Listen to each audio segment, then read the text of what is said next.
I'm going to start my in-cab inspection, starting with, excuse me, my seatbelt. It's properly mounted, secure, not ripped, torn, or frayed.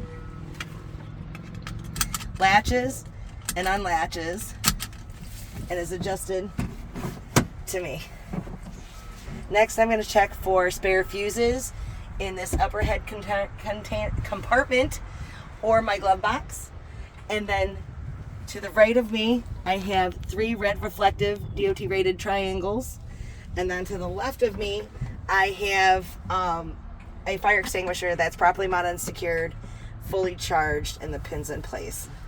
Next, I'm going to turn my truck on.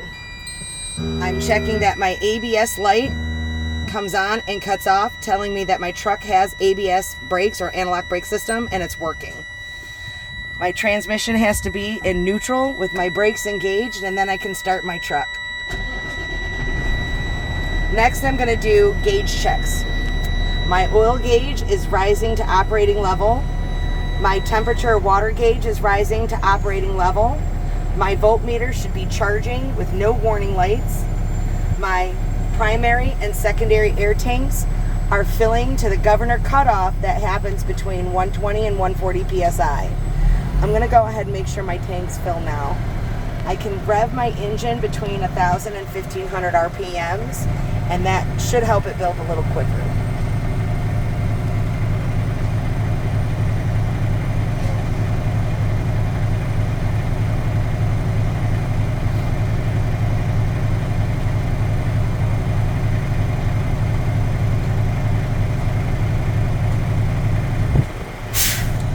And that's now filled to the governor cutoff. Next, I'm going to turn my headlights on. So over here I have the light gauge. I am going to check my left turn signal, my right turn signal, my high beams, and my four-way indicators are all working. I'm going to check that my electric or city horn is working, and my highway or air horn is working. Next, I have to check that my heater and defroster work. So I'm going to put it on defrost and heater or foot vent, all the way on hot, all the way on high. I should feel air coming out of the defroster vent and the floor heater vent. That's all working. Next, I'm going to check my mirrors are properly mounted, secured, clean and clear, adjusted to me. My windshield is properly mounted, secured, not cracked, chipped, or broken, free of illegal stickers and any obstructions to my view. Then I'm going to check my windshield wipers are properly mounted, secured, not cracked, bent, or broken. They operate smoothly. My windshield washer is working, spraying evenly, leaving no streaks.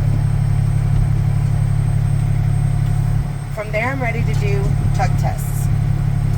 I'm going to hold the brake, shift my transmission to drive, disengage or release my trailer brake to test my tractor brake. I'm going to push on the throttle till I feel a tug, and that worked. My brake held. Next, I'm going to disengage or release my tractor brake to test my trailer brake. And I'm going to press on the throttle and tug against that brake and make sure that that holds, and that did. Then I'm going to release my trailer brake to do a service pedal or service brake test. I'm going to get my truck up to 5 miles an hour and then apply that service brake. My truck should stop and not pull left or right.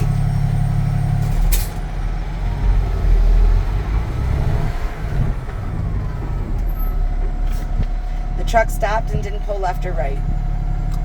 Then I'm going to set my brakes again or engage my brakes. If I pull the yellow one out, the red comes with it.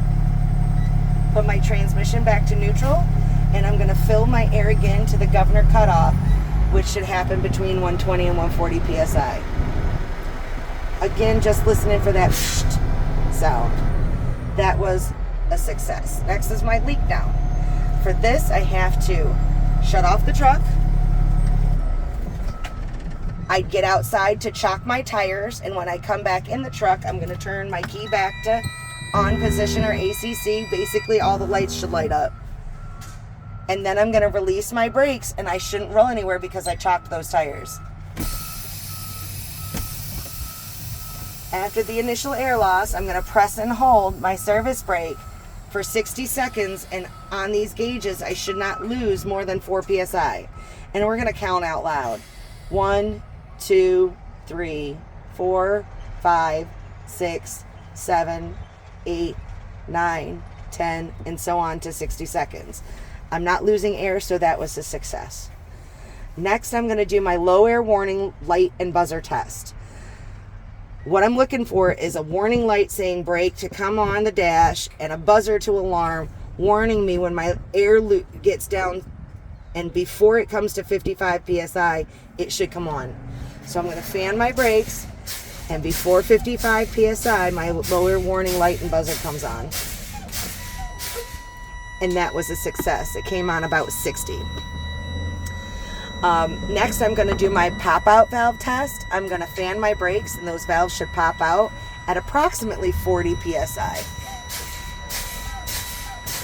Continuing to pump my brakes, and I'm looking for both valves to pop, not just one. And that was successful because I can see both valves popped out. I can't check these with my hands, but I can see the little notches on the side. And I check that my gauges are reading about 40 PSI, so that works successfully. That concludes my in-cab inspection.